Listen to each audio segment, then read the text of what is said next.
TikTok is where you go to make friends with people you don't know, and Mm-hmm. Facebook is where you go to lose friends that you do know.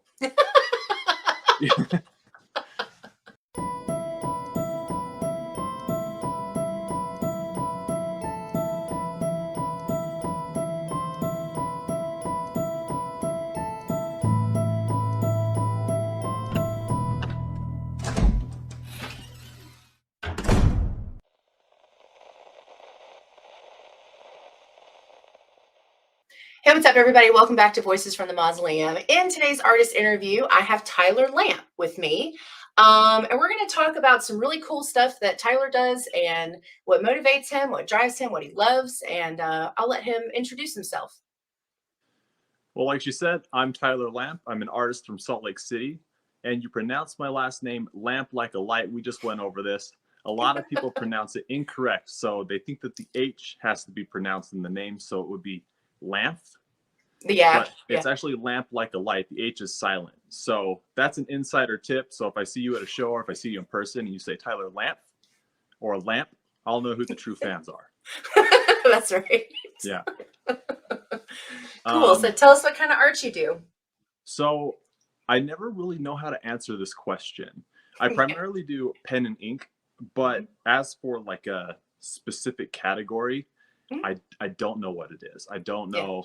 Like if you would just say it's like surreal, abstract, comic book, painting. Like I don't know like what the exact category it is, but I kind of just draw what I want to draw, and I hope that people connect with it the way that I connect with it. Yeah, you it seems like just from the stuff that I have and then the stuff I've seen, you kind of do a lot of like you have I feel like you pull from a lot of places. Like there's some horror stuff, there's tons of dinosaurs, there's Alice in Wonderland. I saw, you've got like a Five Nights at Freddy's thing that you've done. Like you kind of do a lot. Yeah, so I have I obviously do a lot of fan art and stuff like that because I'm influenced by a ton of that stuff. I love the old vintage stuff. I love 80s and 90s. I'm a 90s baby. So, the 90s is very influential to me. But then I also had, uncles and cousins that were 80s babies and 70s babies. Right. And so as I'm growing up, they influenced me to all the stuff that they loved. And that included, sick comic books and awesome movies, Aliens, Terminator, all these, The Labyrinth, Never Ending Story, all these things. So like I pull fan art from a lot of these things, and a lot of those movies really inspired me and kind of like uplift me and just get the juices flowing. And they've done that since I was a little kid. Yeah. Mm-hmm.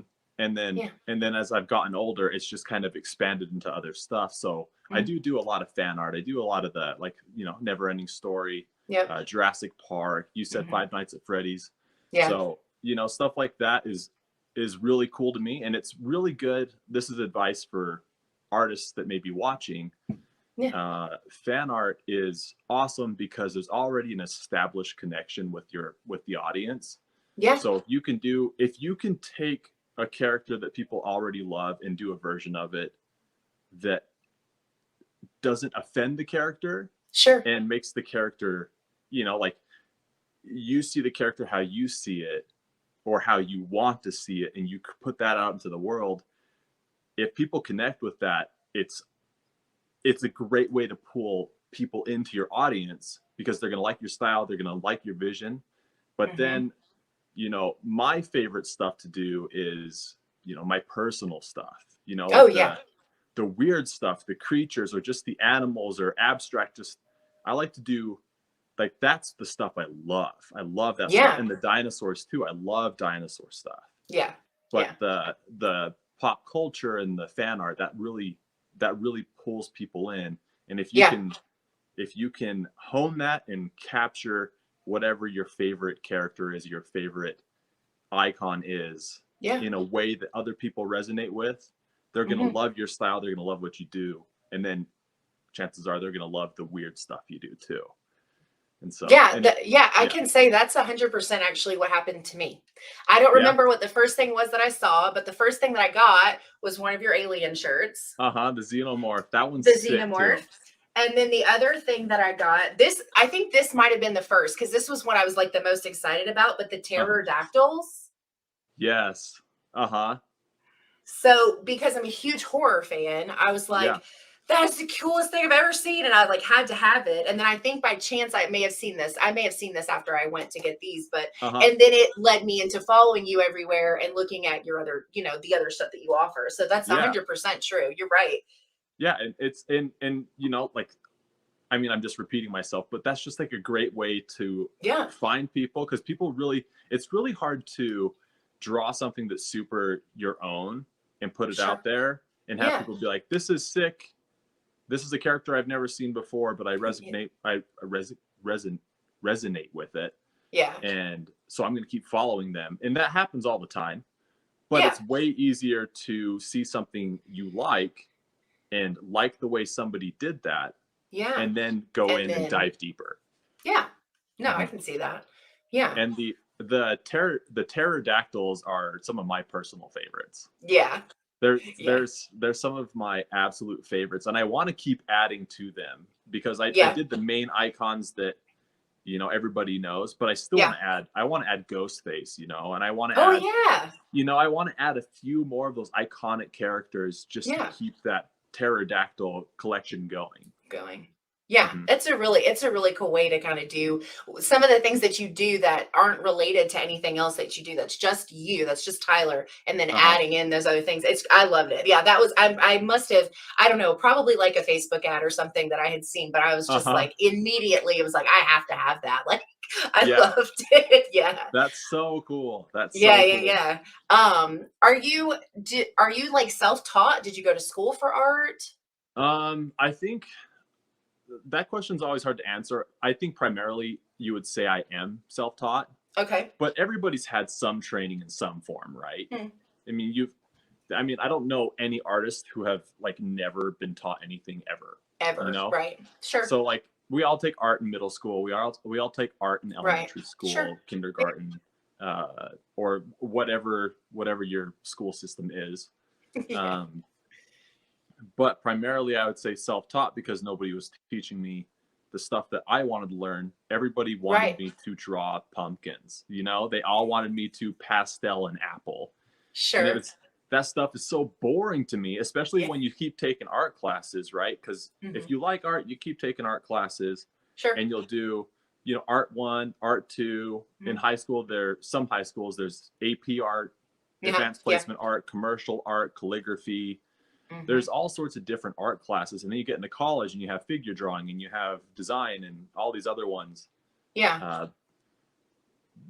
But I noticed that every time I'd advance to another art class or to another art class or to another art class, I would be drawing pumpkins again. And it drove me bonkers. Like, how many times? Like, how advanced can these pumpkins get? Like, they're so boring. You know, they're so boring. Yeah. So I needed a class that would teach me what I wanted to learn. So there are certain places that I went, but it primarily was just like emulating things that I loved. Like when I was a kid, I would pause. I mean, now it's part of the DVD bonus, but I had to go to the library and rent The Making of Jurassic Park. It was a separate VHS movie, and I would rent it, and I'd watch it on my parents' giant TV that was like, it was like the cages at the zoo where you have one glass pane, and then there's the space, and then there's another glass pane, and then the animal. That's what the TV was like. That's what it felt like. Yeah, that's what the TV was. You had one pane right here, and you had another one, and that was the TV. So I would watch the Jurassic Park, or The Making of Jurassic Park, and I would pause on my favorite scenes, or I'd pause on the concept art that they would show really fast. I try and rewind and catch it before it went away. You know? Pause with my giant remote that's like this big, you know. And I would just sit there and I would try to draw it as best I could as a kid, and that was hard. It was really hard to try to emulate a picture from a VHS through a double pane TV because it gets kind of distorted and you get the tracking lines and all sorts of stuff. Yeah. And so that stuff was hard. And then as I got older, it was, comic books. I loved the inking style and the color styles of comic books. I thought it was so cool because to this point, I'd only seen movie concept art for the most part, or like picture books, because I would just sit in the dinosaur aisle in the library and just pull out all the books, right? Yeah. But those are all more traditional paintings where it's an actual painting. So that's what I would try to, draw. And when I got into comic books, it's more stylized, right? It's more like pen and ink with usually digital coloring, but not always. Oh, right. Yeah. And so like I kind of go that route and, and like try to do some of the styles that they were doing. I like, it's very apparent now if you look at my art, I love cross hatching. Like I cross hatch the bejesus out of everything. And I just love the texture that it looks. And I got that from comic books. I loved the way that cross hatching looked in comic books. And so I tried to take that and make it work for me. Because a lot of cross hatch, there's so many different ways to cross hatch or stipple or any of that stuff. So it just kind of evolved. I trained or self-taught. That was the original question. I'm getting way off track. No, your answer, it's all part of the same thing. You're good. Right. So in a way, self-taught, right? I'm not taking these classes, but I'm also trained because I am, watching these videos of how people are doing them, or to do digital coloring. I couldn't figure out how to do it. So I'm like, when were you born? Me? 88. 88? Okay, so like Photoshop, like it wasn't super available until like late 2000s, 2000. Like I couldn't get I remember in middle school being like, how the hell are these guys coloring comic books? I don't get it. Because it would be smooth. There's no like, everybody's like, it's blending markers. I'm like, you're full of it. There's no way. These are like flat. There's no streak. There's no nothing. No texture, no nothing. Yeah.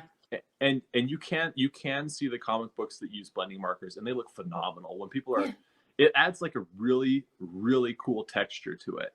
Yeah. But I was really inspired by Spawn.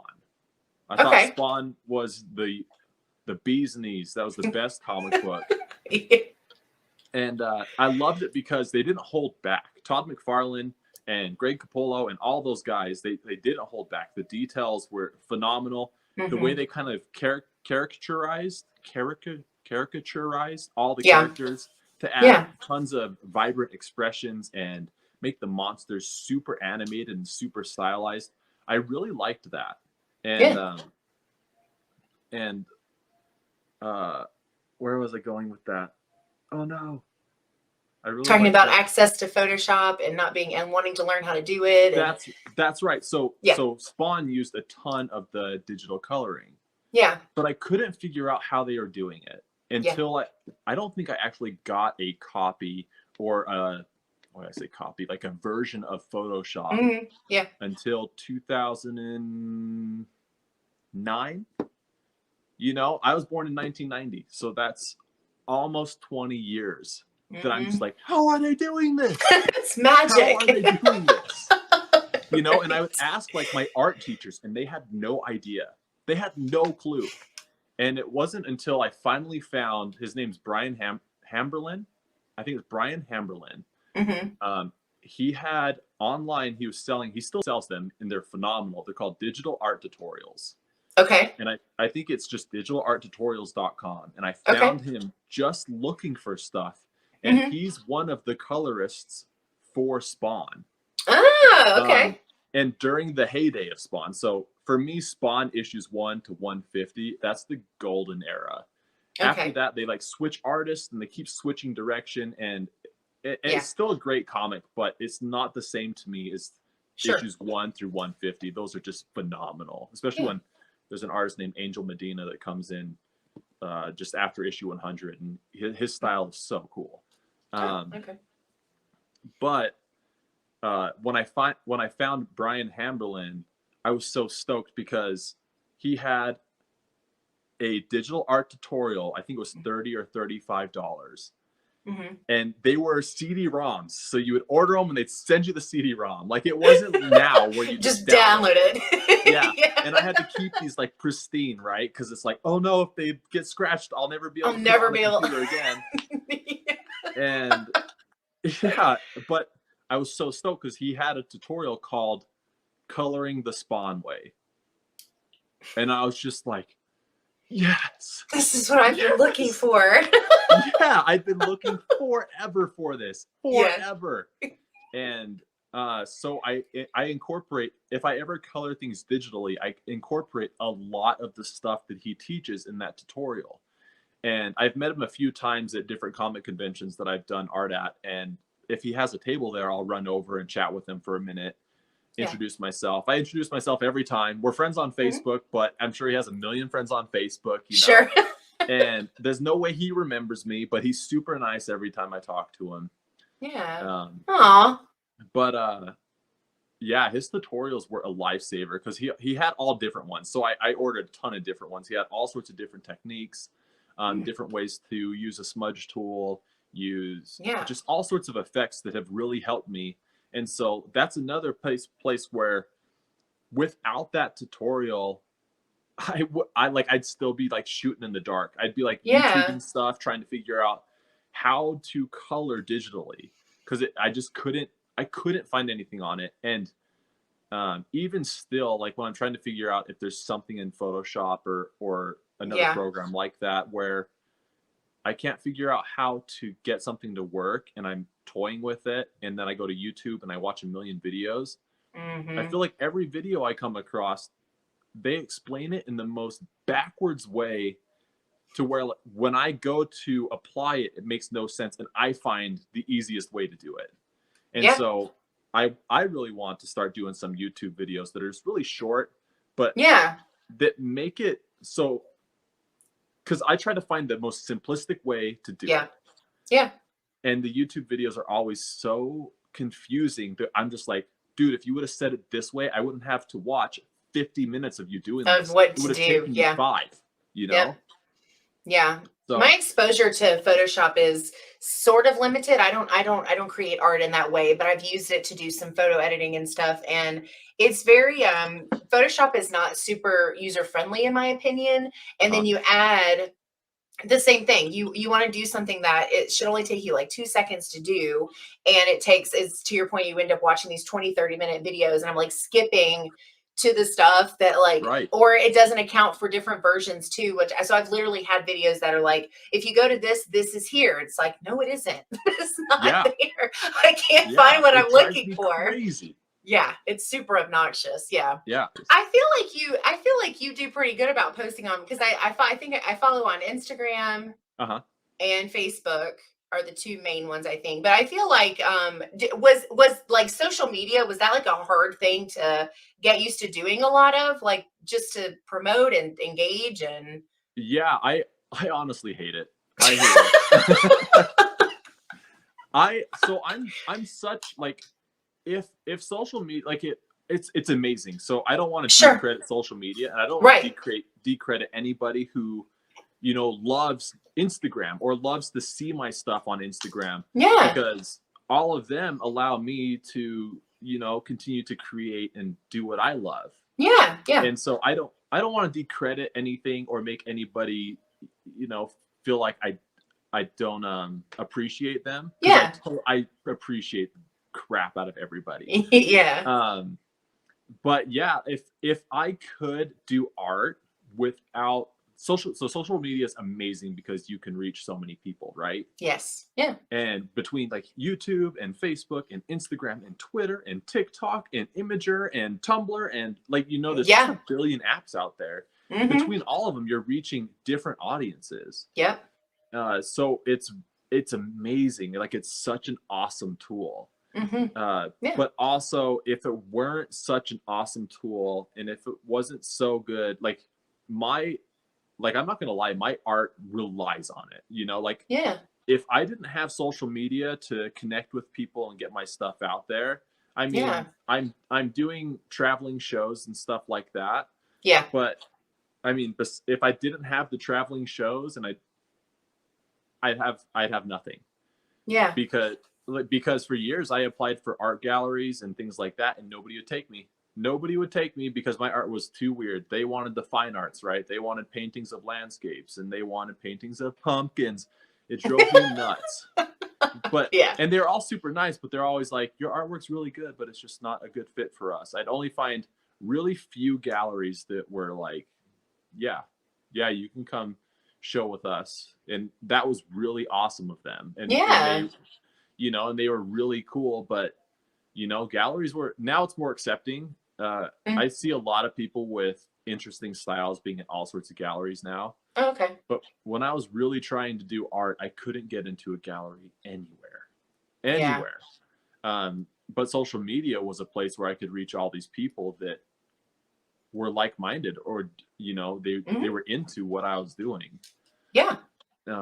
So yeah, without social media, like, my career would probably tank. But I mean, I'm doing live shows now. So like, I don't know, those live shows, you know, they're great. I love doing the live shows. So I'd honestly probably be fine with the live shows unless those dried up. Like if if social media crashed and then COVID lockdown happened again, and I couldn't go to these shows anymore, then I'd be, you know, I'd go get a job somewhere, you know. But yeah, if I could, long story to get to this. What I would do if I could is I would just delete all social media. Yeah. I don't care. Like, I don't care what everybody from high school is doing. Like, I don't care. I don't care who's having what baby or who's starting real estate. Like, I don't care. Like, I'm not going to like your real estate page. I'm not gonna like it, you know. I hear you. But so the stuff that I really like to see is lots of friends and acquaintances and stuff. When I see them pursuing their dreams, that stuff, I'm all for it. I'm gonna like the bejesus out of everything you do, because I think that stuff is so cool. I think that is so cool. I think so many people just give up on what they love so fast. Yeah, no, they do. And yeah, so like, that's the stuff that I'm about on social media. But if I could, I would love to just not have it, disconnect and just, I just like to draw. That's all. I just I just want to do that. Yeah, when I have to think like, okay, so on TikTok I have to make this video. It's going to be a tutorial on how to draw this, but I have to get it done and do voiceover for it and edit it and post it before this time. But if I post it after this time, it's going to get less views, but I have to post a picture of this other thing on Instagram and Facebook at this, you know, like, that's so much time. And that's not including, you know, designing a website, responding to emails, shipping orders. And all that stuff is a blessing. Every single one of those, like, if I ever get stressed out, like, I've had times, this sounds braggy, I don't mean it braggy, but I've had times where I've had a ton of orders, like, overwhelming orders. And I get way stressed out, and then I go, shut the hell up, dude. This is awesome. This is so cool. Like, people are digging this. Like, this is awesome. Dude, quit boo-hooing, man. Dude, do this. This is awesome. These people are like, these people are digging what you're doing and allowing you to continue doing what you love to do. Like, quit complaining, you little baby. Like, get with it. So yeah, but like, all I want to do is draw. I like to draw. I like to go to the gym. I like to skateboard. You know, I've gotten into indoor bouldering lately. You know, I like to, you know, that you've probably seen the meme of the elderly lady, and she's at a parade or something, and she's on the sidelines. And she's just leaning on the railing, just enjoying it. You know, she got a big smile on her face, just loving it. And all around her, everybody has their phone. And she's the only one without a phone, just like enjoying the moment. Soaking it up. And that's what I like to do. I like to just enjoy. But with social media and everything, I'm like, I got to film some stuff, you know? It adds work. It adds work. Yeah, and that stuff's fun too, you know, like I love doing like little stupid skits and filming all sorts of stuff and saving memories. I think that stuff's so cool, you know, film everything. But I really wish it was like old camcorders and disposable cameras. Yeah. That stuff, you had to pick your memory. That's true. You couldn't, like now, now our phone has a million pictures and we're like, which one of these pictures of me sitting on the bench do I want to keep or delete? And it's like, there's 50 of them, you know? But when you have a disposable camera or a Polaroid, it was like, you get one shot. You got to make it count. You get one shot, one opportunity to seize everything you ever wanted. Yeah. But yeah, so I miss that stuff. I like that stuff. I want to, we need to pick our memories, not just be on our phones 24/7 because we want to be on our phones 24/7. Yeah, that's fair. That's what I think. I think being on YouTube specifically because that's my focal point, like that's where I want the audience to go. It took my first full year of doing it to even really understand what works on the different platforms. Like I was making different versions of everything to go on multiple things when in reality these things only did well on Facebook and these things only did well on Instagram. And it's the strangest thing, but it took so long to figure out. So it was a lot of, it's still a lot of work, but in the beginning I was like really pushing myself to do all of these things for all these different platforms that like, I really didn't even understand because I'm not into them in my real life, you know? So it was like, it was a hard thing to do, but to your point, like it's really hard to get your stuff, no matter what you're creating out there. If you don't utilize it in some way, it gets really difficult. So it's a pain. I'm not a fan of it either. Yeah. And like I said, it's amazing. You know, it's so awesome. It's just stressful sometimes, you know? Oh, it is. No, it is. I went and spoke with art classes at my old high school. And I told them that they need to be utilizing social media because if I had Facebook and Instagram and TikTok and everything when I was in high school, like I would have exploded everything out because you have all your friends, you have help all the time for whatever you want to film, whatever you want to do, and when you get older, like, are you gonna wait for your friends like child's sleeping schedule to it's just you and the older you get, it seems like a lot of people tend to get a little more sour with, you know, if you're pursuing something but they're not, and so it's like really hard to get people like want to come help you or want to work with you. It's really interesting. So I think that if anybody younger is watching this video, you should take advantage. Start cracking while you're young. Make it work for you. You have so many friends, like tight-knit groups of friends in high school, so many people to collaborate with, connect with. And then also, I mean, I'm from Utah, so the high schools are all pretty close and there's like rivalries and all that stuff. So like it's really easy to make friends with people at other schools. I did a ton of skateboarding, so I would meet skaters at different skate parks or different street spots around Utah, and it'd be like, oh, you're from 3 hours away, but now we're tight and we're friends, you know? Now you're going on my MySpace top 8 kind of, you know? It's But so like you were making friends with people all the time who always wanted to do similar things. And they were from all over. So you would go to one of their parties and meet all of their friends that went to their school and so forth. And then the older you get, it just seems harder to find people that will do that with you. Yeah. So I just think that people should really, or people in school still should really take advantage of that. It's so valuable. That's a good point. Yeah.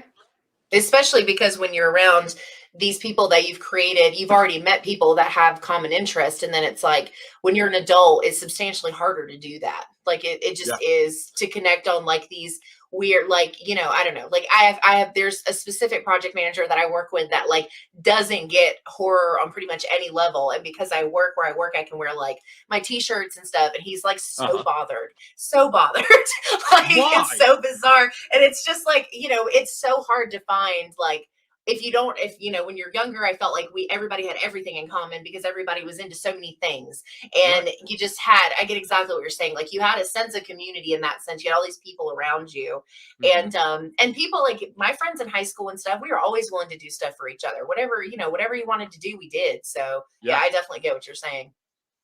Yeah, it's a gold mine that kids are sitting on and they don't realize it. No. And I wish that when I first got Instagram, I wish that I had made the choice to pursue art. But when I first got Instagram, I wasn't really pursuing art. I just had Instagram and just posting pictures of my friends and some drawings I would do. And, you know, pictures were only square then. There were no long pictures, you know, videos, you know, like videos were super short. I don't even think they can only be there at the start. Yeah. And then before they changed their algorithms, Instagram was amazing. When I had 7,000 followers on Instagram, my engagement was astronomical. Yeah. And then, you know, when I passed 20,000 followers, I had less engagement on each post than I did at 5,000 because just the algorithm just screwed me. And I've had a lot of art friends that are really good at, you know, kind of keeping their momentum up with the algorithm. Like some people didn't lose much, you know. I think everybody lost some, but it's been really hard for me since Instagram changed the algorithm. I just like can't get traction. And now I just post. I think it was a clip from the Joe Rogan podcast. But he said post and ghost. So he posts on social media and then he disappears. Leaves. Yep. And so now it's like, instead of worrying about how many likes or how many comments or whatever, now I post it and then I'm like, all right, so if it gets 50 likes, all right, whatever. If it gets 3,000 likes, all right, whatever, you know, because it's just likes don't always translate to sales. Likes don't always translate to, you know, followers don't always translate to customers, you know. That's true. And it's not all about that. I just like to draw. I don't like to sit and worry about numbers. I just want to post. I just want to draw my picture and post. And if people like it, then I'm super stoked. But you know, there's too much stress and worrying about, are people liking my pictures? Are people liking my pictures? I feel like that's like a very quick way to sabotage your art in any way. Whatever your art is, it's a very quick way to sabotage yourself. But that's why TikTok is rad, because TikTok will figure out, like, I don't know, it's weird. TikTok, like, your stuff will either get nothing or you'll wake up and you'll have 3,000 new followers overnight and you're like, what did I do? I don't understand what I did different, but something will just hit on TikTok. And if you can get something to hit on TikTok, you're growing. And that's really cool. Have you noticed if that translates to the others? I honestly try not to translate. Oh, so okay. I think I mean, I guess since I'm talking about it on this podcast, I'm connecting all of them together. but my initial thing is I want an all new audience on TikTok. I understand. Okay. I want an all new audience on TikTok, and if people come over, awesome, because I want everybody there. But I don't want to sit and cross promote and be like, come follow me. Like, I hate that stuff. I hate that stuff. When I see my friends posting and they're like, this is whatever from TikTok, come follow me on TikTok, see what all the hype's. It's like, shut up, dude. You know, like, people, like, some people will do that and some people won't do that. But I just feel like it's like really, like, I don't know, like, beggy. And and that probably hurts me as a businessman, because I don't like to do that stuff.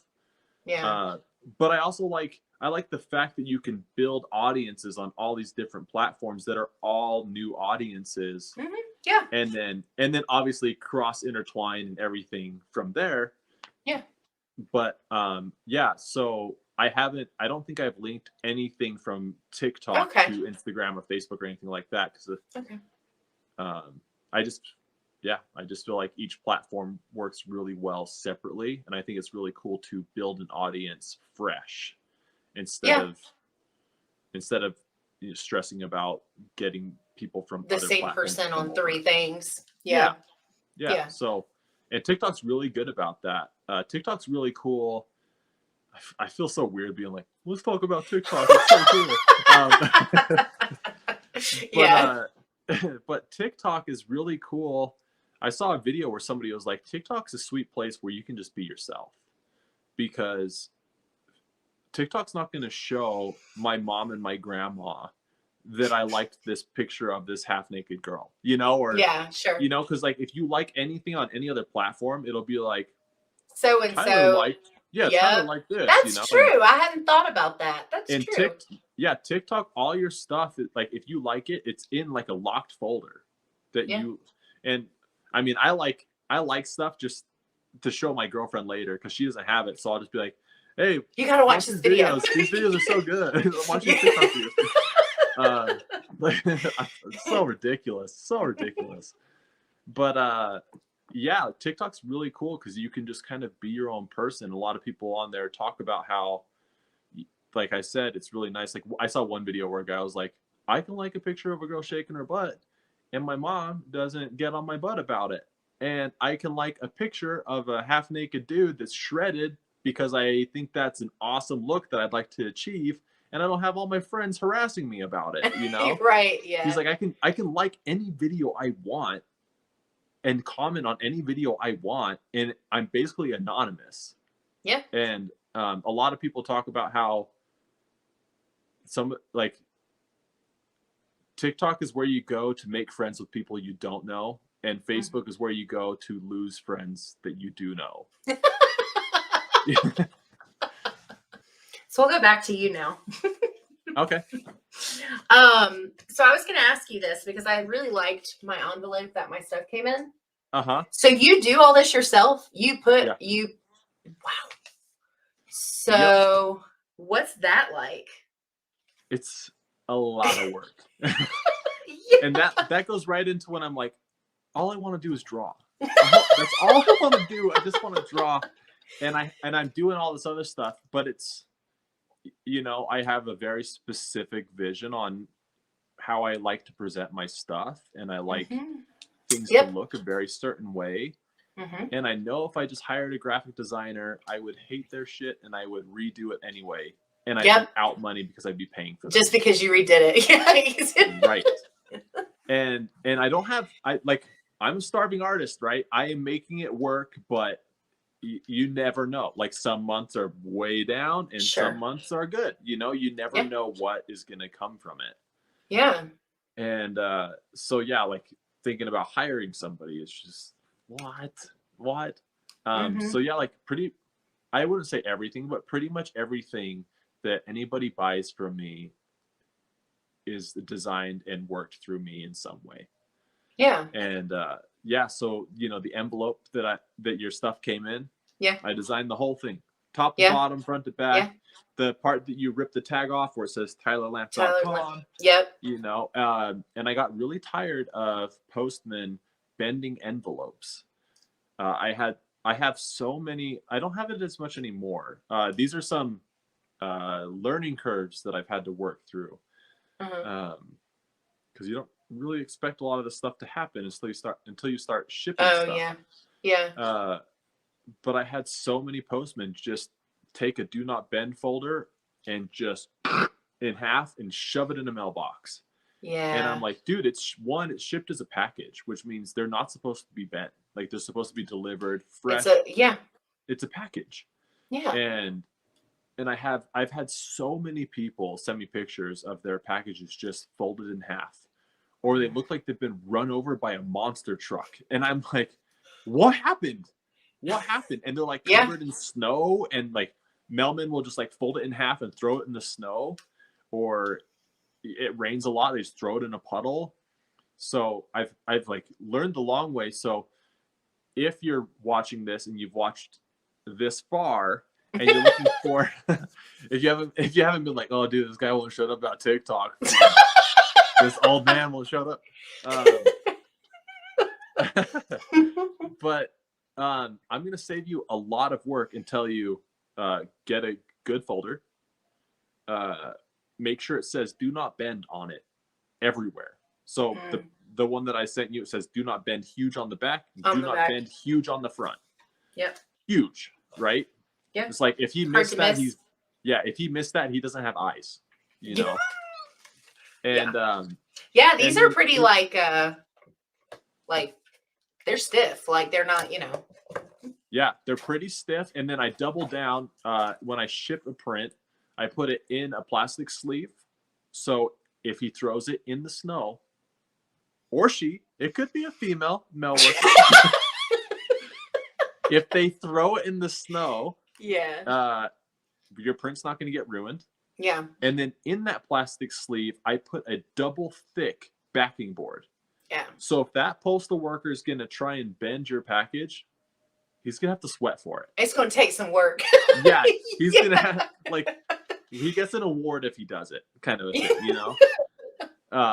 Because I got so tired of people, like, it makes me sad when people are upset when their stuff shows up. Yeah. Because I'd spend a lot of time designing that envelope and making sure everything looks clean and nice, and, you know, and then when it shows up and it's just destroyed and they're just like, oh man, I'm just like, what? Why did they do that? And then I'll send them a replacement. If it's broken, I'm sending you a replacement. So I don't want anybody to think that the person is bummed because their stuff showed up broken and they're stuck. And that's just it. Yeah. If I have it, like if I'm out of stock, like if it's a coloring book and I'm fresh out, then like I can't send you a new one, you know. Yeah. But if it's something I have and I can send you a new one, I'm sending you a new one. Yeah. No cost to you. I'm sending you a new one because I want people to be so stoked when they get it, you know? Yeah. I want that package that shows up on the porch and you're just like, yes, that one. I love that one. And I just spit everywhere.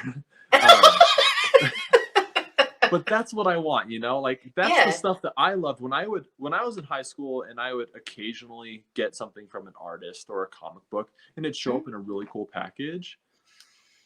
There's almost nothing like it, you know? You're just so stoked on how it is. Like presentation is so good, you know? Yeah.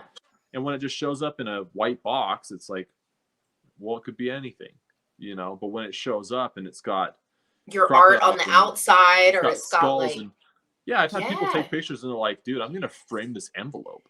This envelope is so cool. So was Jurassic Park like your dino moment? Like, is that where that came from? Or is there like another story to like why so many dinosaurs? Oh, it's Jurassic Park for sure. It is. Okay. Yeah, absolutely. Jurassic Park. I was assuming so. Like your Jurassic Park stuff. And I like. Yeah. I mean, I love dinosaurs, but it came definitely from Jurassic Park. My mom, I obviously don't remember. I was 3 when it came out in 1993.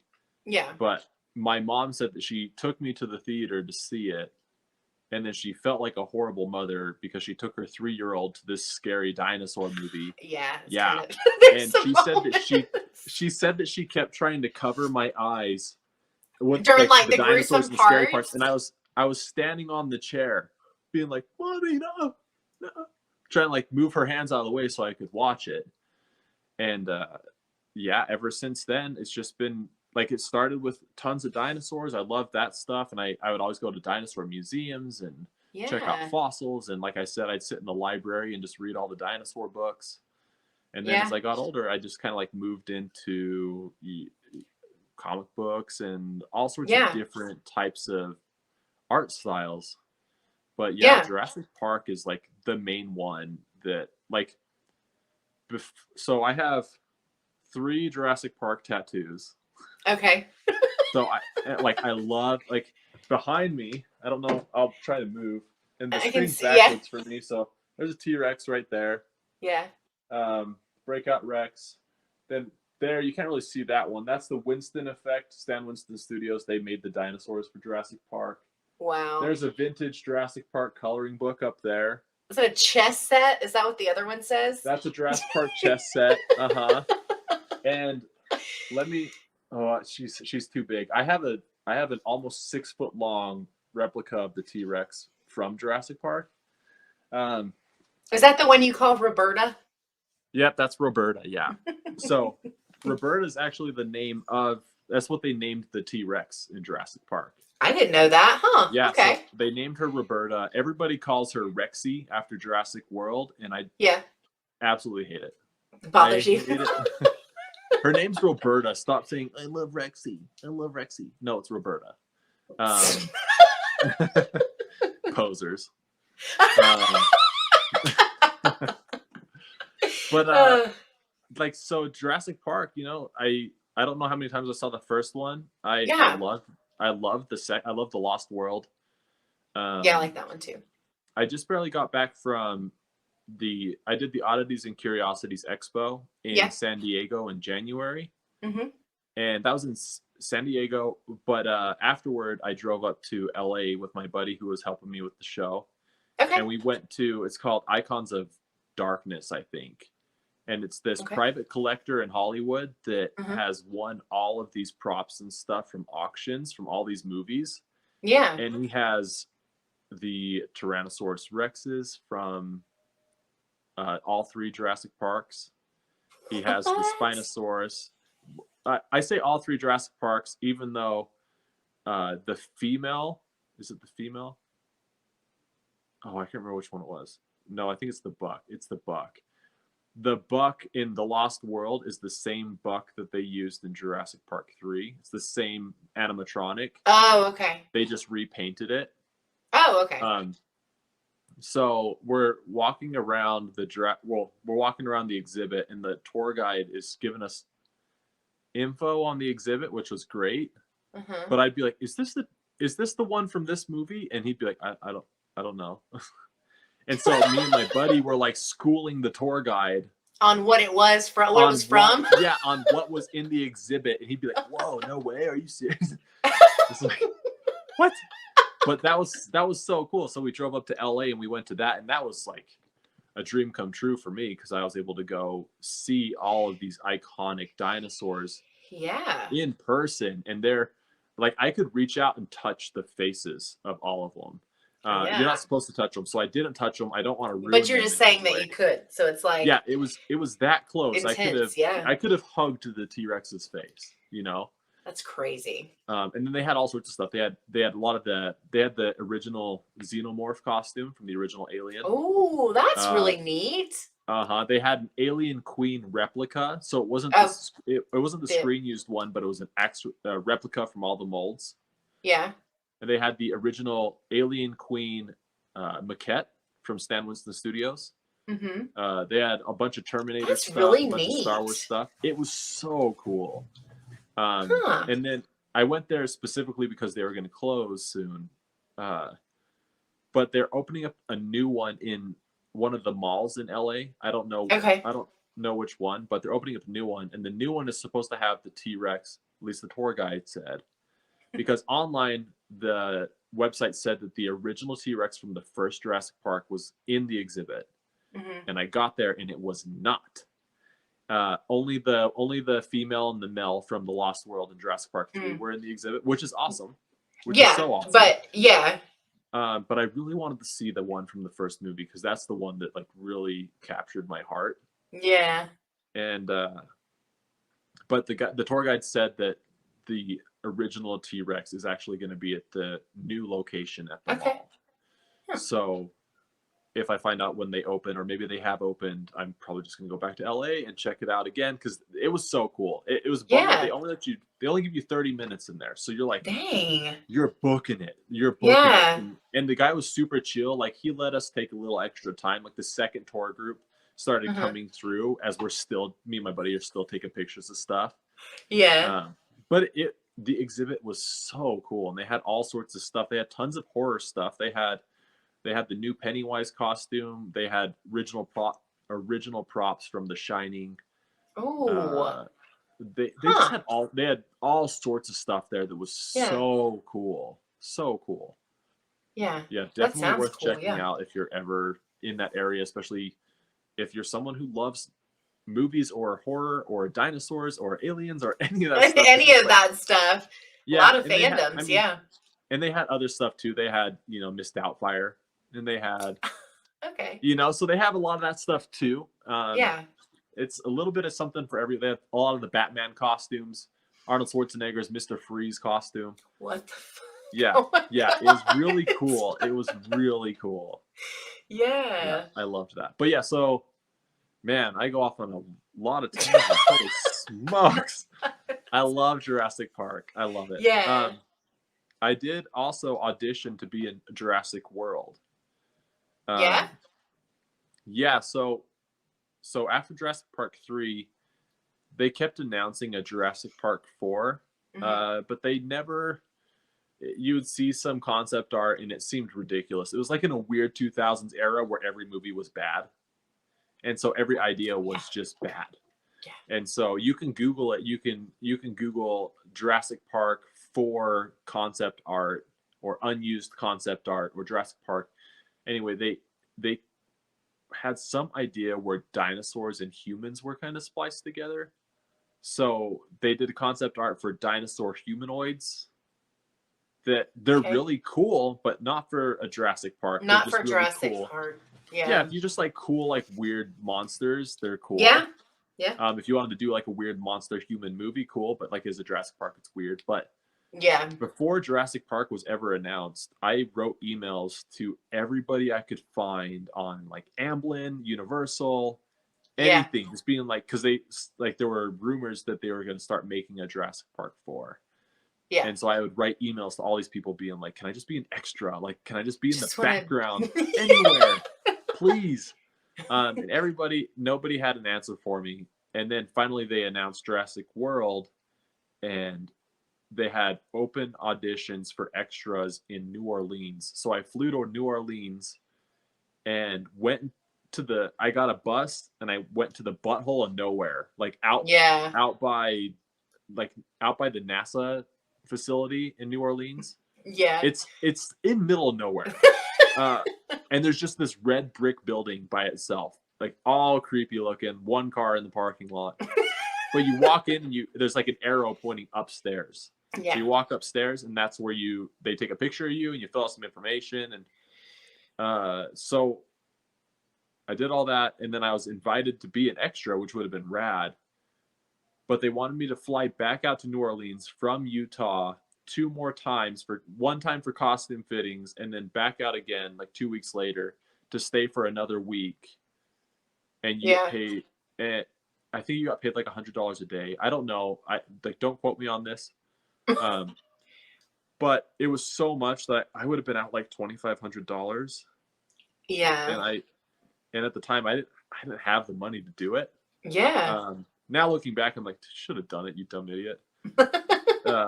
But I mean, there's no guarantee that you're in the movie. Even after all of that. Yeah, you could just be one of the people running around in the background. It's just a blur. But I still think it would have been so cool. But so do you like the newer movies as it being so important, like, and special to you? Like, what do you think of the newer ones? I like Jurassic World. I think Jurassic World's fun. Jurassic World Fallen Kingdom was diarrhea. It was so bad. Yeah. I don't know where they're going with the writing direction, but it's just bumming me out so much. Jurassic. I miss the Spielberg feel. I miss the grittiness, and Jurassic Park and The Lost World they're action borderline horror movies. People, how many people have you met that had nightmares from the raptor scene in the first movie in the kitchen? Yeah. I can't tell you how many people have been like, I had nightmares for weeks that raptors were chasing me down my hallway. Yeah. And the movie was scary. If I watch Jurassic, because I mean, I can quote Jurassic Park from start to finish if we watch it. I'm sure, yeah. So I know what's going on, and Yeah.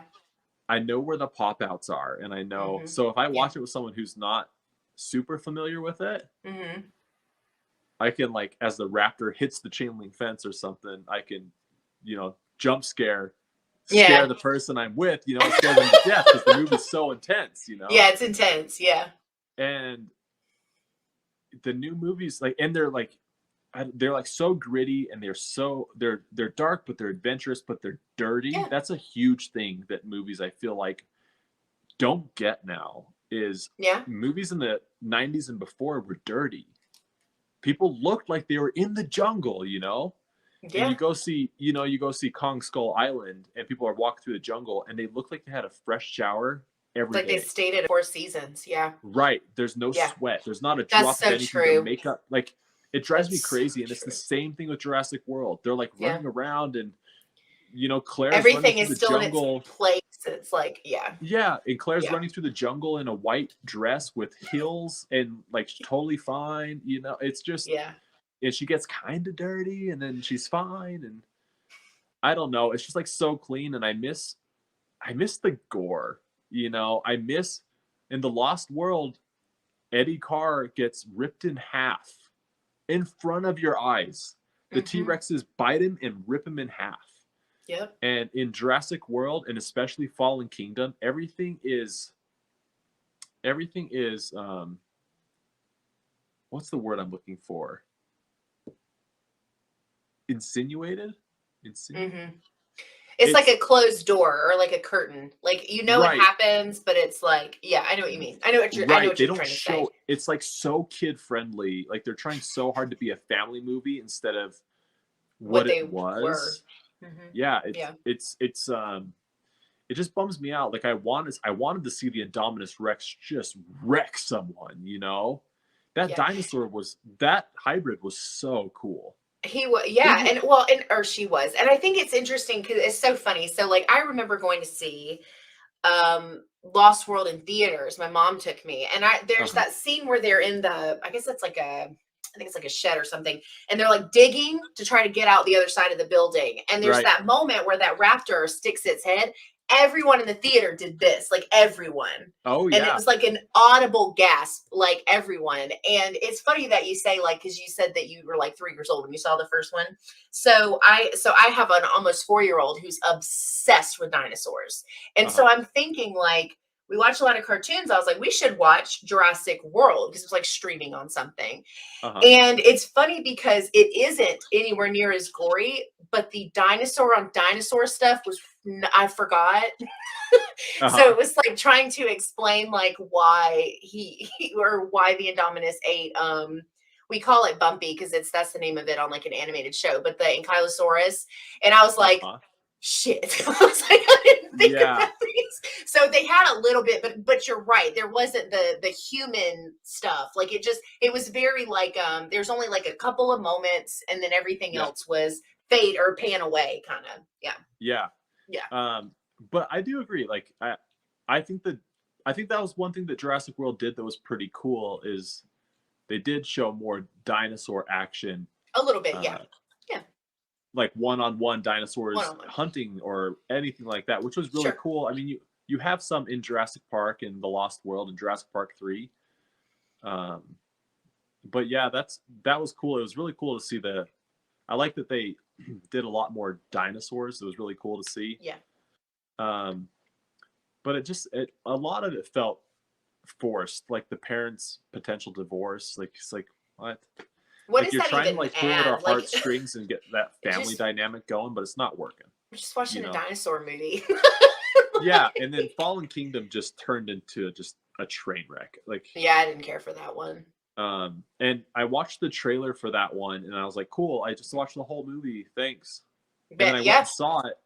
Yeah, and I went and saw it, and I was like, yeah, that was the whole movie. Except they added some villain that looked like Pinky in the Brain. That was like, we have to control the dinosaurs. It's like, this is dumb. And this one's a spoiler alert. So if you haven't seen it, don't watch it. But But the fact that the girl is a clone. Oh. Boo. Yeah. Boo. Yeah.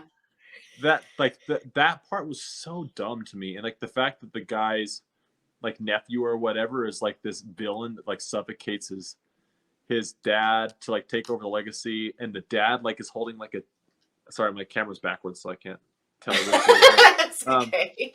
But then like they have like a close up of the hand like letting go of some jewels or something. It's like so cliche, corny movie. But like cringy, like not effective, like just cringy. Yeah, it was so bad. Like, and the I mean the dinosaurs are cool. The Indoraptor was so cool.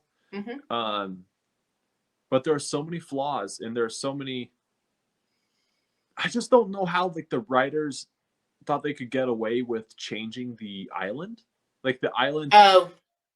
If you're a Jurassic Park fan, you know what the original layout of the original Isla Nublar is, and then if you look at the Jurassic World Isla Nublar, everything's in a new place. Mm-hmm. Like the visitor center was here, and then in Jurassic World, it's up at this part of the island. Yeah, and it's like in the restricted zone, and right. But in the original movie, everything was all over, you know. And then also the island's gonna blow up, but they made a resort on it. Why would you make a resort on like an active volcano? I there's so much stuff in the movie that makes me so mad that if you like get me started on it, I won't shut up about it. Cool. I was trying to think if I had other things I was going to ask. I think you hit most of them though already. Yeah. I have them pulled up here. So I think the only thing the main thing that's not like a fun, because you're going to be on a horror channel, so I have some horror ones. I actually had a couple that were submitted to me, believe that or not. I didn't ask.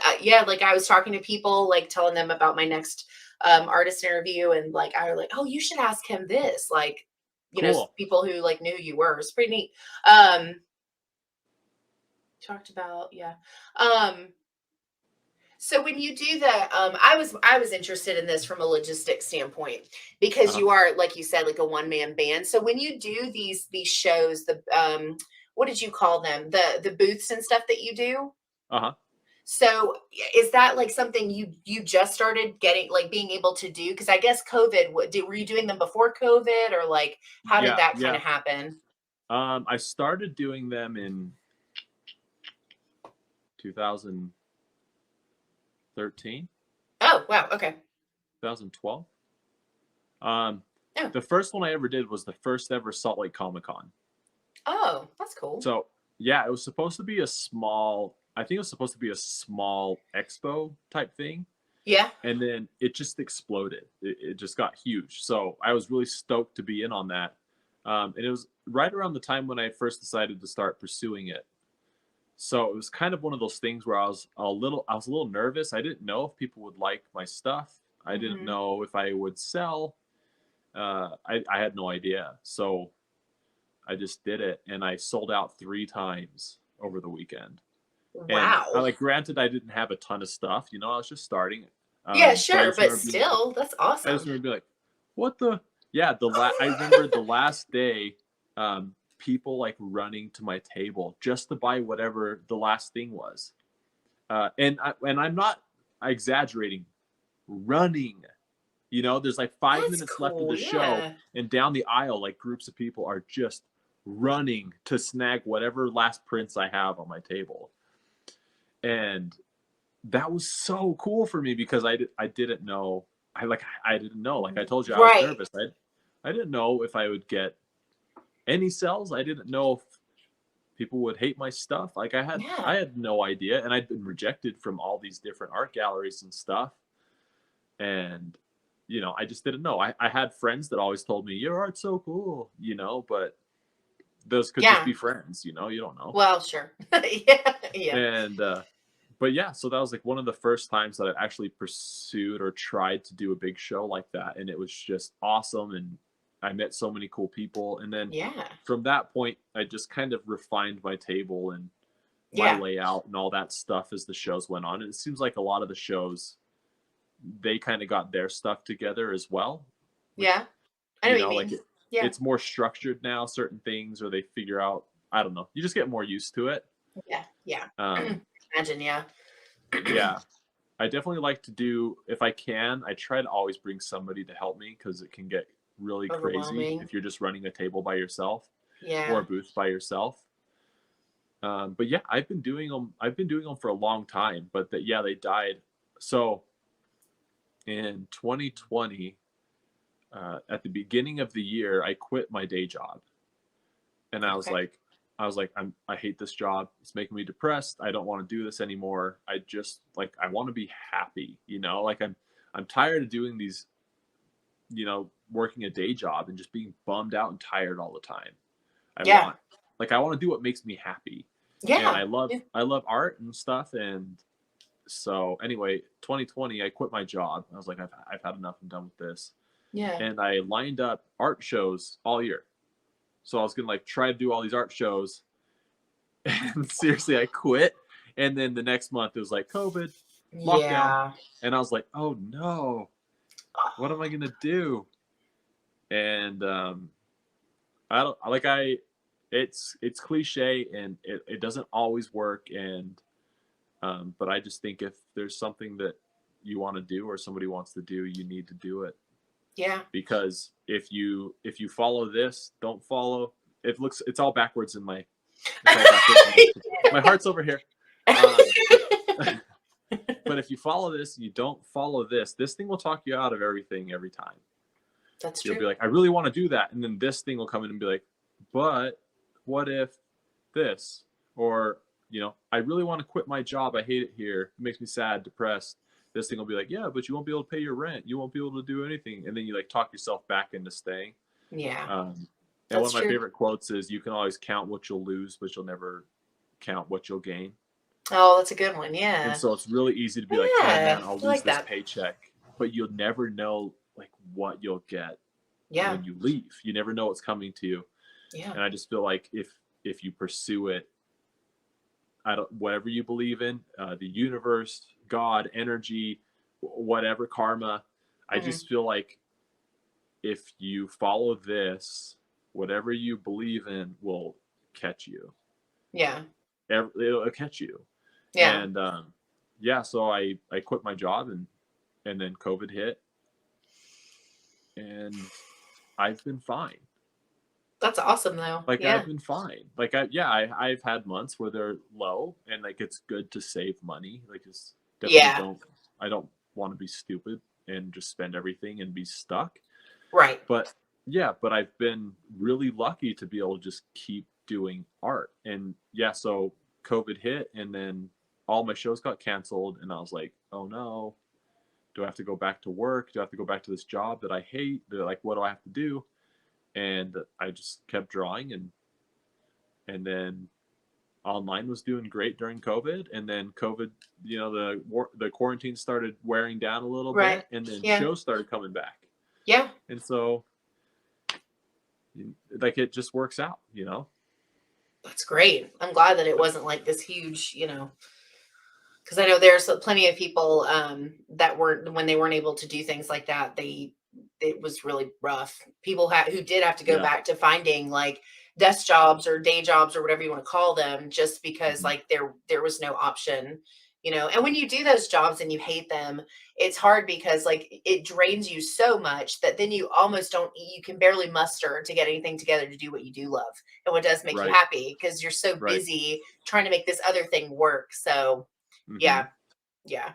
It's hard too when if your job requires you to be up super early and stay super late, and if you I don't know, you start doing overtime or whatever, you're there all the time, weekends or so now it's where do I find time? And I love to work out and I love to go to the gym and I love to eat certain ways, so I'm always prepping my food and I'm doing this stuff too. So on top of working the day job and prepping food and going to the gym and working on art and writing books and to breathe.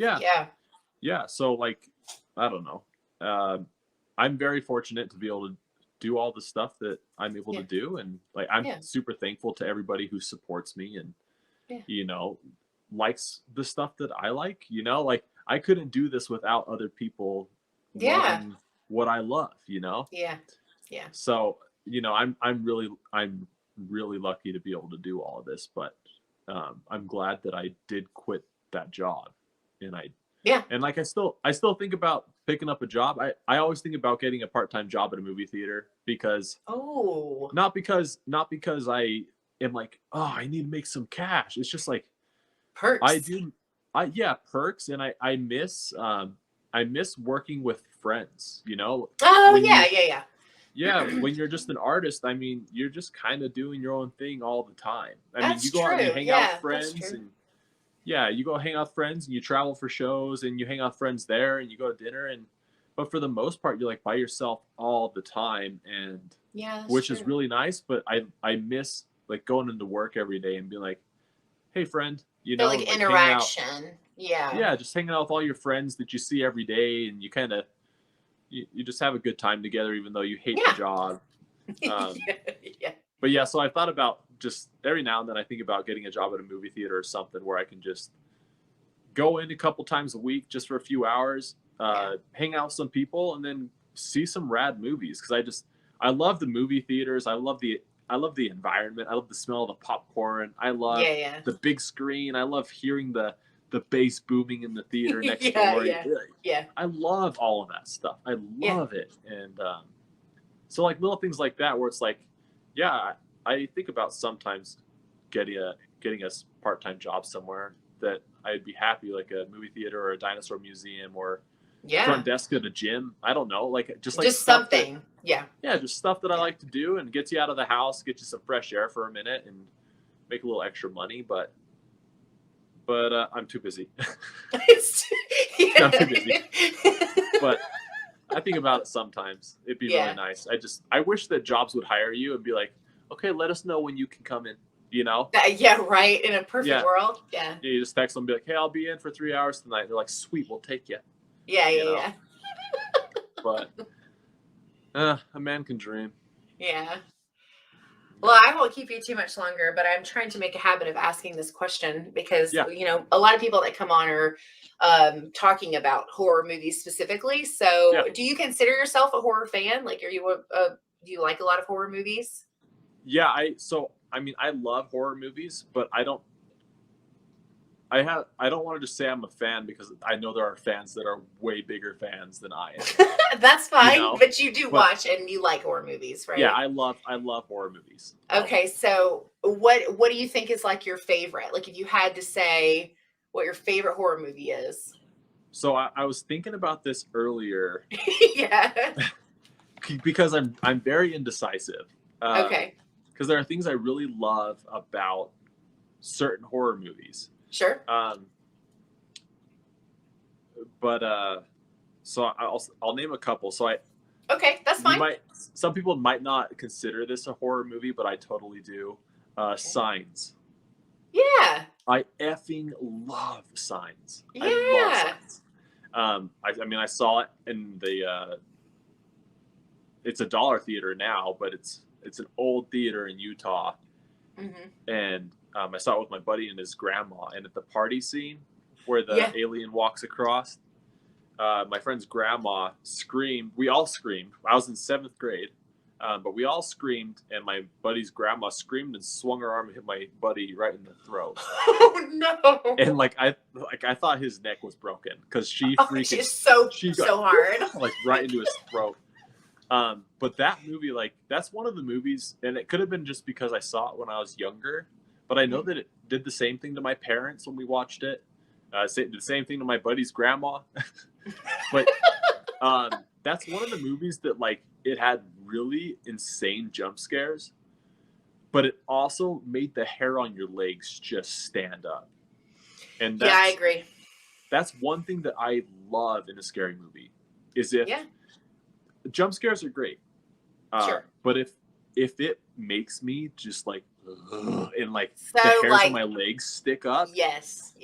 That's next level for me. That's the stuff where I'm like, they did it right. You can do a jump scare so many ways, but if you can make somebody's hairs on their legs stand up, you did it right.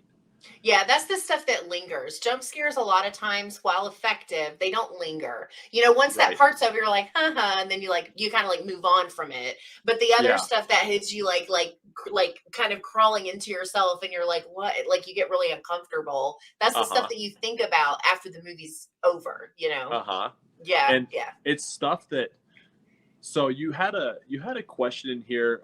What inspires the things you create? Where do you draw inspiration? yeah, Which is, it's the impossible question to answer. That yeah, I never know how to answer that question, because yeah. it's just everything inspires you, and it's just the way that your brain works. Some people have a brain that works one way, and others have a brain that works another way.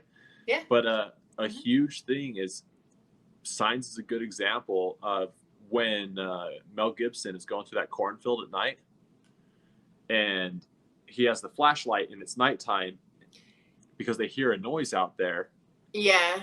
and he stands in the middle of the crop circle by himself, and Uh-huh.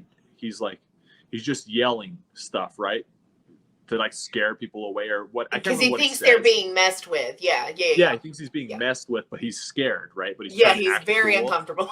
Yeah. And so he yells a few things, and then he kind of does this like really, it's great too, because it's what Spielberg does in a lot of his movies, where it's comedic but it's not cheesy. Right. Where Mel Gibson's standing there and he yells this stuff, trying to be tough, but he's scared, and then he kind of does this like, and he like walks back into the cornfield, right? Because he doesn't like know what to do. Yeah, And yeah, it's yeah. kind of funny, but you're like, oh shit, what's happening right now? And he goes through the cornfield, and he comes out into this like little aisle between the corn. When mm-hmm. And he drops his and he sees looks just around. like that. Yep. And hears a noise, and he drops the flashlight, right? And when he turns it back on, there's a leg sticking out of just it. like I have that chills little talking bit. about it right now. I know. I have chills talking about it right now. But he turns the flashlight on, that leg steps back into that is gold. Like that's So like good. phenomenal. Yeah, I agree. And the fact that I'm telling you now, like I've seen it a million times. Yeah, right? I know. Right. I'm reciting the whole scene to you, and I have chills all the way like down. You're talking about it for the first time. Yeah, yeah, yeah. Yeah. And yeah. So like stuff like That's that good. is so inspiring to me to like try. Like it's really hard to, but there are things like that where I'm like, how can I incorporate that? I want that feeling in my drawing.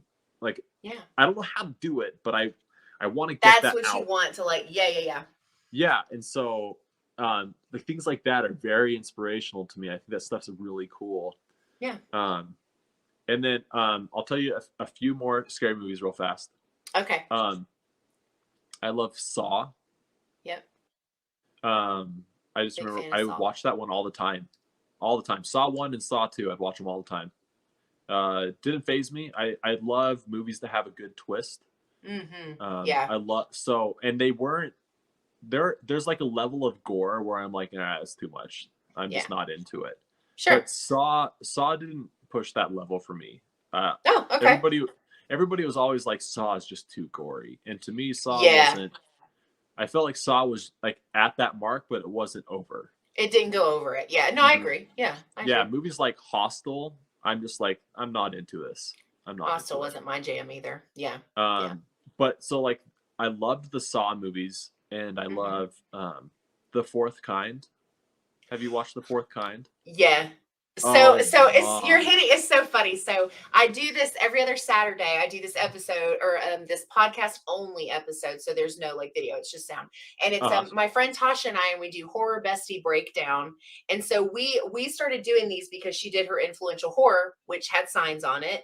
And then so that kind of turned into, I was like, well, I need another like video for this month. Do you want to like come on camera and we'll talk about something else? And we talked about we kind of did the horror bestie breakdown thing, but in video format. And we talked about The Fourth Kind and Dark Skies because she loves alien movies. Like it's like one of her favorite things. And so, so I like literally, we just talked about Fourth Kind, I think on like last week's episode or something, but I loved The Fourth Kind. That's one of maybe 3 or 4 movies that like I lost sleep after seeing. Like it was so good. I love that movie. Yeah. Super good. Yes. Fourth Kind. That's so cool. Because every time I'm like, Fourth Kind, people are like, what? They've never seen it. Yeah, it is. Yeah. It is a weird, and it's weird because it has like Mia Jovovich, whatever her name is from Resident Evil, and it was in theaters. But I'm always surprised when people don't know what movie I'm talking about. Yeah. And when I saw it in theaters, the theater was packed. You know. But that's another one of those movies that made the hair on my legs stand up. So uncomfortable. Yeah. But it's the only movie I've ever been like, dude, pick your jaw up. I've been like halfway through and I'm just like, and I'm like, I am making that face for real. And I'm just like, chill, like sit back and act cool, bro. Cause that movie, like the whole time I was just like, yeah, it's just so crazy. It was a crazy one. I love that one. Did you find that like I had a really hard time remembering it wasn't real? Like, even if I watch it now, I'll go through and I'm like, the doctor's not real, right? Like, I have to remind myself that it's based off of some stuff, but it's not like, it's crazy.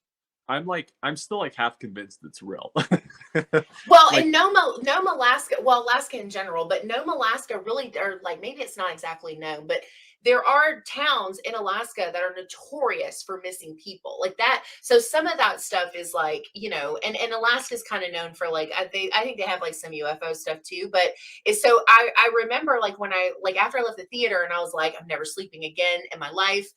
If I ever see an owl, I'm gonna have to jump off a bridge. Like I can't live like this, you know? And like, I remember going to look, of course, when this came out, like, I mean, we still had Google, but it wasn't like it is now where you can literally find like, but I remember like trying to find information on this doctor just so I could sleep at night knowing it wasn't real. And all I kept finding was shit about UFO sightings in Alaska and missing people. And I'm like, oh my God, it's real. Yeah. And they did such a good job casting the real people. Yes. Because I still to this day am like, who was that? Who was that? Like, there's no way it wasn't real. She acted so well. Like she was real. I freaking know it. You know, like she was freaking real. I know it for a fact. Yeah. Say whatever you want, Google. I freaking know it. Yeah, can't find any info. God, that look on her face, like the one that played the real one, like she just looked like this shell of a human being who had just been through the ringer. Like, and you're just like, she's lost her daughter. Like, you just feel for this woman, and she's like in a chair because of the last event that happened. And I'm like, oh my God, it's so good. I love that movie. Yeah, that's a good one. That's a really good one. So that one, I know I'm talking way too much. But you brought up jump scare and then you like have a good laugh after. Mm-hmm. And so this is definitely not a top scary movie. Okay. But The Conjuring 2, I think. Mm-hmm. I really liked The Conjuring, the first one. Like that one was phenomenal. Yeah. Which is actually a really good contender for being on this list because there are a few movies where you have jump scares, but you anticipate them, but they're done not how you anticipated. Yes, right. I agree with that. Yes. So I agree with that. In the first movie when they're playing hide and seek, and she looks in the basement, and you think something's thing. Yeah, you think something's coming from the front, but then the hand's right behind her, beside her. Yeah, and you're just like out of your skin, you know, freaking out. So The Conjuring 1 was insane. Loved it. Yeah. Yep. But the second one's the one with the old man, right? Yes, in London. Yes.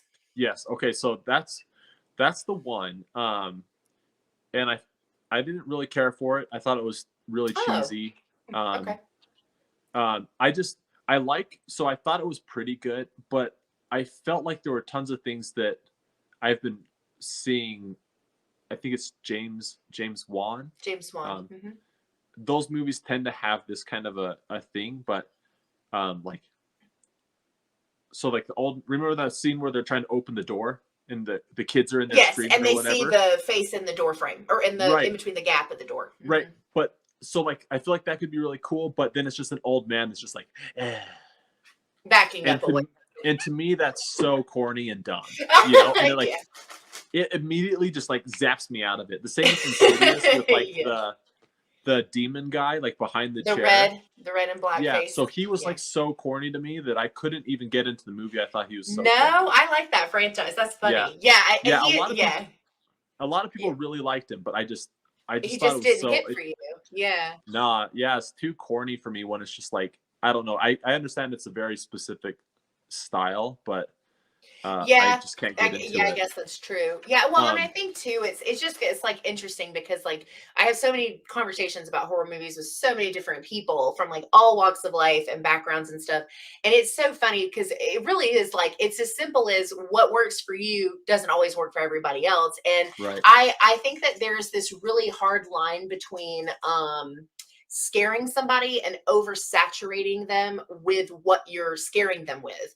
So Yeah. it's kind of like in like I didn't like the first Annabelle movie because we saw the demon thing too much. I was like, that's not the scary part, it's the doll that makes us uncomfortable. Like, so seeing Right. that demon thing over and over, it's like when you're playing like a horror game and you like have to do the same chase scene with a monster, like, and you die 30 times, you're like, I don't even give a shit about this game anymore. I just want to get through this one part. Yes. Because you're just like oversaturated with it, and it has to be like a balance. So I can see the guy, the thing with the red face being like, because they really do kind of show him, I think, too much for him to remain as scary as he could have been, you know. Yeah. So I see that. I think a huge thing with it too is you got to find a good concept artist and like be really picky, like get something good. Because I feel like it's huge with alien movies. Like it's a huge problem with alien movies. Oh yeah. But same with horror demon movies. Yep. When you show the demon, when you show the alien, it's got to look good or I'm out. Like you have to do it. Like it's a make or break. Yeah, A Quiet Place was awesome to me because I thought that character design was so cool. I love it. No, it was super good. Yeah. The alien was so cool. Yeah, I agree. But there are so many other movies where they show the alien or they show the monster, and when you're just like you're so scared the whole time. When you finally see it, you're like, boo, boo. Yeah, that's so true. Down. Yeah, so true. Yeah. But so with Insidious 2, where you said you scream and you have a good laugh after. Yes, I'm sorry. I went and saw that in the theater, and there's this scene where the boy is in his room and that truck rolls into his room. The fire truck, yeah. And then they have that teepee at the end of the hallway. Mm-hmm. And the kid walks up to the teepee, and then the old man just screams at him. Yeah. Right? So this is I can't say spoiler alert now because if you're watching and you haven't seen it, you know. But so I figured a pop out was coming, and I saw that in the theater, and I was sitting next to my friends, and then on my other side were a bunch of girls that I didn't know. They were all there together, and the whole theater was packed, and the kid walks up to that teepee, and the old man screams at him, right? Yeah. And I screamed from the depths of my soul. Like it came from here. It wasn't a scream that just comes from here. It came from my soul, like down here, where you just like out, like, and it was so loud, and no one else screamed in the whole theater, just me, just like bloody murder. Like I couldn't contain it. It scared me so bad. And I remember it scared me so bad, and like me screaming and realizing it was me screaming, and then the fact that no one else in the theater screamed at all, and now everyone is staring at me, looking at you, because I screamed like my soul out, and like I was like being electrocuted in my chair, right? It's like one of those screams, and I all of a sudden like couldn't stop laughing. So now I'm ruining everyone's movie because I just screamed. I just screamed. I probably scared everyone more than the movie did. And now I can't stop. Like I'm like belly laughing because it's so ridiculous to me that I'm laughing. Like I got so scared at such a dumb thing, and I'm laughing hysterically. And the girls next to me aren't scared, and they're just staring at me like this guy's crazy. And so that's an experience with The Conjuring 2, going along with screaming and then having a good laugh about it later. After the fact. Yeah, I just was dying. I couldn't even watch the next 10 minutes of the movie because I couldn't stop Just can't laughing. get it together. Yeah. And then I have 2 more movies, and then we can stop whenever you're ready because we're pushing that 2-hour mark right now. Yeah. Oh, I can't even remember what the other one. Oh, so what's it called? It was really popular. It was the handheld camera. Blair Witch? Nope. It's newer. newer. Cloverfield? Oh, newer. Nope. Newer than Cloverfield. It's not Activity? Alien. Paranormal Activity. That's it. I could picture the cover. I could picture the font. I couldn't figure out what the word was. My found footage knowledge is extensive. So when you did this, I was like, all right, think of the popular ones.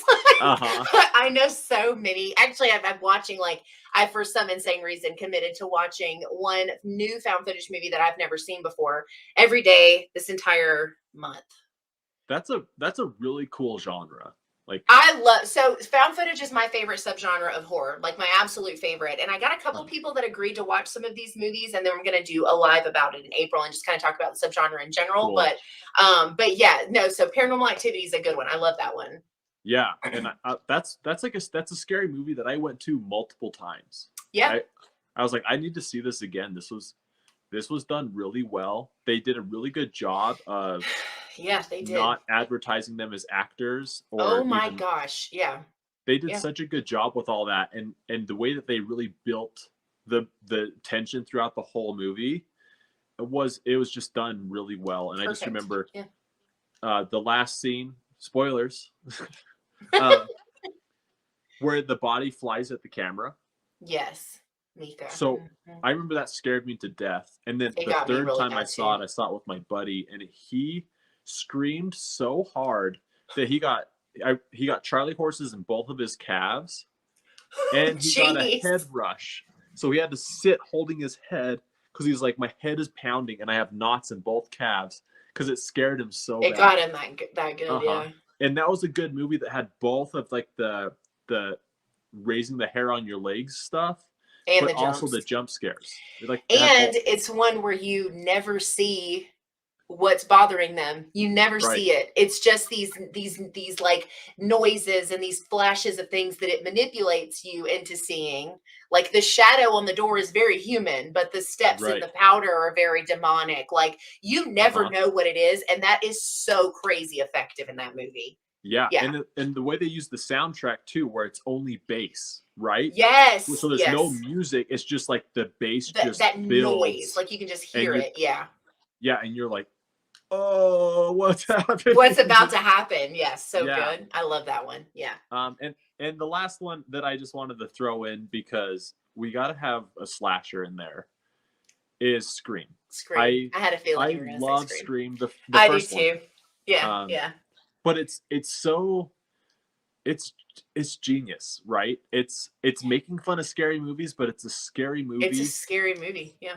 And I hadn't watched Scream for a long time, and I have a buddy, and we've been making some music together just for fun, but we just make music and kick it. And I found out he's like a diehard Scream fan. Oh. It was so. We started talking, and he's telling me all these facts that I never knew about, how they found the costume and different generations of masks, and all the reason that the outfit has a sparkle to that sheen to it. Yeah. And just all these little things. And Scream 1, I just feel like was done so well that you can watch it and be like, it all works. You watch Scream 2 or any of the other ones, and you're like, well, there's this person, there's no way that they would have been calling from here because they would have heard them from over here. And there's no way that, a little more plot holy. There's more plot holes in the sequels. And the new one I thought was really fun. I liked the new one. I did. I went and saw it opening night. Did you? Yeah, I'm a big Scream fan. I love Scream. It's my favorite. It's probably my favorite slasher, franchise. Yeah. That's the one that I kind of, we'll say, grew up with. That was the one that I saw the most consistent. So yeah, I went to see the new one opening night. I was a big fan. Cool. Well, I won't keep you. I'll let you get back to your night then. Okay. Sounds great. See ya. Thanks. Yeah. Let me know. Let me know when you post it, or I will. Just message me. Let me know everything, so that way I can share them everywhere too, so we can get some more people on here listening and see what's going on. Okay. Yeah. Cool. No, I will. I appreciate it. Yeah. Sweet. All right. Have a good night. All right. You too. See ya. Thanks. Bye. So yeah, that was my artist conversation with Tyler Lamph. Super fun guy. You should go follow him on all of his socials and watch his videos. He is very interactive with people. He does a lot of really cool work. I'm going to have Mike insert some stuff in various places for you to look at. Yeah, loved his packaging. Like, my experience with him as a consumer has been phenomenal. Here's my pterodactyls one more time. And yeah, that's all I have for this one. So make sure you go follow Tyler's socials and engage with him and ask him what's going on. And yeah, hope you guys have a good rest of your week. Enjoy your weekend, and I will see you in the next one.